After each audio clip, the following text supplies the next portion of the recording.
Hello friends, my name is Saurabh Srivastava. Welcome to your favourite YouTube channel biological gorilla. Friends, हम लोग बात कर रहे थे बायोलॉजी के chapter how do organism reproduce, जिसमें हमने पढ़ा था कि रिप्रोडक्शन दो तरह के होते हैं.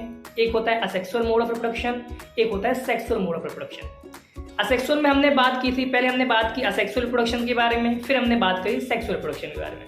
पहले हमने पढ़ा था sexual reproduction in flowering plants, फिर हमने बात की थी sexual reproduction in human beings. तो ये सब टॉपिक्स हम लोग कवर कर चुके हैं. जिन्होंने नहीं पढ़ा है वो जाके प्रीवियस वीडियोस में देख सकते हैं. आज हम लोग इस चैप्टर के लास्ट टॉपिक जिसका नाम है रिप्रोडक्टिव हेल्थ, उसको पढ़ने जा रहे हैं. तो चलिए देखते हैं फ्रेंड्स. देखिए, reproductive health. Reproductive health is a state of complete physical, mental and social wellbeing in all aspect of reproduction. कहने का मतलब है हेल्दी आपको तभी बोला जा सकता है जब आप फिजिकली भी अच्छे हैं, मेंटली भी अच्छे हैं एंड सोशली भी अच्छे हैं. फिजिकली अच्छे होने का मतलब कि आपकी जो बॉडी है वो बॉडी रिप्रोडक्शन करने के लिए तैयार होनी चाहिए. ठीक है, इतनी मैच्योर हो जानी चाहिए आपकी बॉडी कि आप रिप्रोडक्शन कर पाओ. फीमेल की बॉडी मैच्योर हो जानी चाहिए कि वो बच्चे को अपने यूट्रस में होल्ड कर पाए. तो ये सब होता है फिजिकली. और दूसरी चीज ये भी है, फिजिकल हेल्दी होने का मतलब आपकी बॉडी में कोई डिजीज नहीं होनी चाहिए. अब बात आती है मेंटली अच्छे होने का मतलब. मेंटली अच्छे होने का मतलब होता है कि आपके दिमाग में रिप्रोडक्शन को लेके कोई प्रेशर नहीं होना चाहिए. कई बार क्या होता है, प्रेशर में आके शादियां हो जाती हैं घर वालों के प्रेशर की वजह से, फ्रेंड्स की प्रेशर की वजह से. फिर वही प्रेशर रहता है, घर वाले बोलते हैं या माँ बाप बोलते हैं अरे पोते का मुंह दिखा दो, नाती का मुंह दिखा दो. तो उस प्रेशर में आके भी रिप्रोडक्शन होता है. उस प्रेशर में आके भी लोग बच्चे पैदा करते हैं. तो वहां से क्या एक मेंटल प्रेशर है. अगर आपके दिमाग में ये प्रेशर है कि प्रेशर में आके आप रिप्रोडक्शन कर रहे हो तो आप हेल्दी नहीं हो. ठीक है, तो दिमाग में कोई प्रेशर नहीं हो चाहिए, मेंटली भी आप अच्छे होने चाहिए. फिर बात आती है सोशली. सोशल का मतलब होता है आपका लोगों से कनेक्ट कैसा है, आप अपने आसपास के लोगों से कैसे कनेक्ट है. सोशल और मतलब आपका एक इनकम का सोर्स अच्छा होना चाहिए ताकि जो आने वाला बच्चा है आप उसको अच्छे से टेक केयर कर सको. और बाकी आपका एनवायरनमेंट है, जो सोशल एनवायरनमेंट है, आपके आसपास की जो सराउंडिंग है वो भी हेल्दी होनी चाहिए. बच्चे के आसपास का जो वातावरण है वो भी हेल्दी होना चाहिए.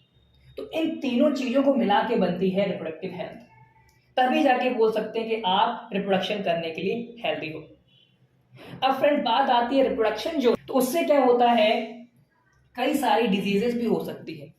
क्यों? मेल एंड फीमेल की बॉडी बहुत ज़्यादा फिजिकल कांटेक्ट में आती हैं. फिजिकल कांटेक्ट में आने से कुछ डिजीजेस ऐसी भी होती हैं जो फिजिकल कांटेक्ट में आने से फैलती हैं. ऐसे इन्फेक्शन जो फिजिकल कांटेक्ट में आने से फैलते हैं उनको बोला जाता है सेक्सुअली ट्रांसमिटेड डिजीजेस. क्या मतलब कहने का, देखिए, an infection through sexual contact. Sexual contact, कोई male and female sexual contact में आए, उनके बीच में संबंध बने, तो कुछ इन्फेक्शन ऐसे होते हैं अगर किसी एक पर्सन को वो डिजीजेज हैं या वो इन्फेक्शंस हैं तो वो सेक्सुअल कांटेक्ट के थ्रू दूसरे पर्सन में भी ट्रांसफर हो जाते हैं. उन्हीं को बोलते हैं सेक्सुअली ट्रांसमिटेड डिजीज या एसटीडीज. ठीक है, कॉज्ड बाय, किन किन से होते हैं, ये बैक्टीरिया से भी हो सकती हैं डिजीजेज, वायरस से भी होती हैं और पैरासाइट से भी होते हैं. और ये बैक्टीरिया, वायरस, पैरासाइट फैलते कैसे हैं? सेक्सुअल कांटेक्ट के थ्रू. एक पार्टनर को है तो अगर सेक्सुअल इंटरकोर्स हुआ तो दूसरे पार्टनर को भी हो जाते हैं. इनके एग्जांपल्स हैं गोनोरिया, ये बैक्टीरिया से होता है. आपके सामने इमेज है, उसमें आप देख सकते हैं कैसा दिखता है ये. सिफिलिस, ये भी बैक्टीरिया से होती है. जेनिटल हर्पीज, ये वायरस से. जेनिटल वार्ट्स, ये भी वायरस से होता है. ट्राइकोमोनियासिस, ये एक ऐसा इन्फेक्शन है जो पैरासाइट से होता है. हेपेटाइटिस बी, वायरस, और इसको तो आप सब जानते हैं HIV AIDS, human immuno virus होता है, उससे होता है AIDS, acquired immunodeficiency syndrome. ये वायरस क्या करता है, इम्यून सिस्टम को इतना वीक कर देता है, इतना वीक कर देता है कि किसी भी पर्सन की बॉडी फिजिकली जो इतनी कमजोर हो जाती है फिजिकली कि नॉर्मल से कॉमन कोल्ड से भी नहीं लड़ पाती.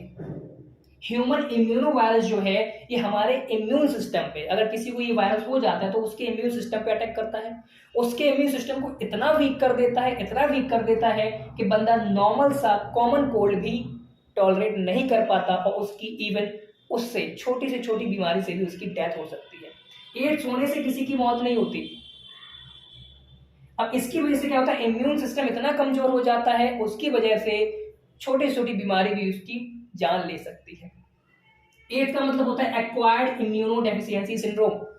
अब इस वायरस की वजह से पर्सन की बॉडी में एक ग्रुप ऑफ सिम्टम्स दिखते हैं, बहुत सारे सिम्टम्स दिखते हैं, उन्हीं को बोलते हैं एड्स। ओके, देखिए फ्रेंड्स, कभी कभी क्या होता है, कुछ कपल्स कंसीव करना नहीं चाहते या बच्चे पैदा करना नहीं चाहते। काफ़ी सारे रीजंस हो सकते हैं। हो सकता है अभी वो मेंटली प्रिपेयर नहीं है, या हो सकता है अभी इतना स्टेबल नहीं है कि जो बच्चा आएगा उसकी टेक केयर कर पाए। तो सोचते हैं लोग कि अभी थोड़ा स्टेबल हो जाए, करियर में थोड़ा स्टेबल हो जाए, ताकि जो बच्चा आए उसकी अच्छे से टेक केयर कर पाए। But they want to enjoy their married life या कपल लाइफ। तो ऐसे कपल्स जो बच्चे पैदा करना नहीं चाहते या कंसीव करना नहीं चाहते, प्रेगनेंसी को अवॉइड करने के कुछ मेथड्स यूज़ करते हैं। उन मेथड्स को बोला जाता है कॉन्ट्रासेप्टिव मेथड्स। अभी देखिए फ्रेंड, ये मेथड जो है ये 3 तरह के होते हैं: chemical method, physical method, surgical method. Chemical method में आते हैं केमिकल्स, जैसे ओरल पिल्स। काफ़ी सारे लोग हैं जो पिल्स का यूज़ करते हैं। पिल्स से क्या होगा, सेक्सुअल इंटरकोर्स तो आप कर सकते हैं, बट उससे प्रेगनेंसी नहीं होगी। क्रीम एंड जेलीज, ये क्रीम एंड जेलीज आती है, इनको वेजाइना के ऊपर या पेनिस के ऊपर लगा लेते हैं, जिससे क्या होता है कि जो स्पर्म आएगा वेजाइना में वो किल हो जाएगा। स्पर्म वहाँ पे किल हो जाएगा, स्पर्म आगे नहीं जा पाएगा, तो फर्टिलाइजेशन नहीं होगा, तो प्रेगनेंसी भी नहीं होगी। तो ये केमिकल मेथड्स हैं। फिर बात आती है physical method, condoms and cervical caps. Condoms friends, जैसा कि आप फिगर में दिख रहे हैं, एक कॉन्डम होता है, इसको क्या करता है, मेल पार्टनर अपने पेनिस पे पहनता है, उसके बाद सेक्सुअल इंटरकोर्स करता है। सर्वाइकल कैप्स, ये फीमेल के लिए होता है, सर्विक्स पे एक कैप लगाई जाती है। कॉपर टी, ये फीमेल के यूट्रस में एक डिवाइस इंसर्ट करी जाती है, उसको बोलते हैं कॉपर टी। ये टी शेप में होती है, जैसा कि आप फिगर में देख रहे हैं। तो कॉपर टी क्या होता है,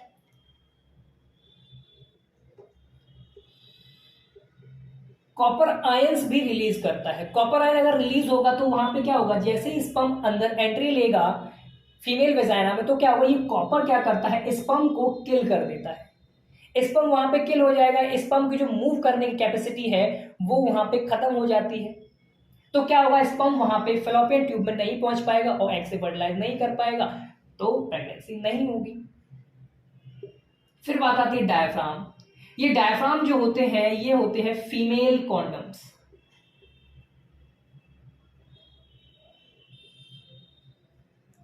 इनको फीमेल अपने वेजाइना में इंसर्ट करती हैं।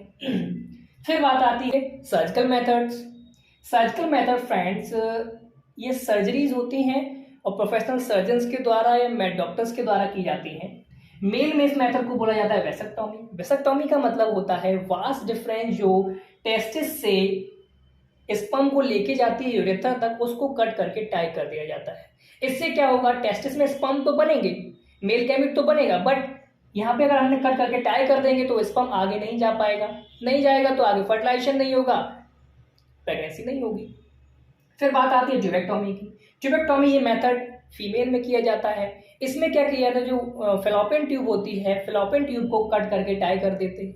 तो क्या होगा, ओवेरी में एग तो बनेंगे, एग रिलीज भी होगा, बट वो अगर हमने वहाँ पे हमने फेलोपियन ट्यूब में कट लगा दिया है तो उसकी वजह से एग आगे नहीं जा पाएगा। एग आगे नहीं जा पाएगा तो स्पर्म और एग की मीटिंग नहीं होगी, फर्टिलाइजेशन नहीं होगा, फिर से प्रेगनेंसी नहीं होगी। अब बात आती है फ्रेंड, एक और मेथड होता है एमटीपी, जिसको बोला जाता है abortion, medical termination of pregnancy. इसमें क्या होता है, मान लीजिए अगर जो रिप्रोडक्शन है या जो कंसीव हुआ है, प्रेगनेंसी हुई है, वो एक्सीडेंटल प्रेगनेंसी है, या मान सकते हैं कोई रेप की वजह से प्रेगनेंसी हुई, या हो सकता है अगर वो प्रेगनेंसी ऐसी है जो बच्चे के लिए और माँ के लिए, दोनों के लिए जानलेवा हो सकती है, तब हम वहाँ पे आता है मेडिकल टर्मिनेशन ऑफ प्रेगनेंसी। ऐसे केसेस में क्या किया जाता है, मेडिकली 3 महीने तक का जो बच्चा होता है उसको गिरा दिया जाता है, अबॉर्ट करा दिया जाता है। इस मेथड का नाम है मेडिकल टर्मिनेशन ऑफ प्रेगनेंसी। इसके कुछ रूल्स एंड रेगुलेशंस होते हैं, तभी करा सकते हो आप, वैसे ये इलीगल होता है। इसके कुछ नॉर्म्स हैं, जैसे मैंने बताया, अगर रेप की वजह से हुई है प्रेगनेंसी तब करवा सकते हो, या कोई या हो सकता है कि अगर प्रेगनेंसी आगे कंटिन्यू करी गई तो माँ के लिए जानलेवा हो सकती है, तब आप ये सब करा सकते हो। तो इसके कुछ रूल्स होते हैं। तो फ्रेंड्स ये है रिप्रोडक्टिव हेल्थ। आज के लिए इतना ही। इसके आगे हम लोग नया चैप्टर स्टार्ट करेंगे।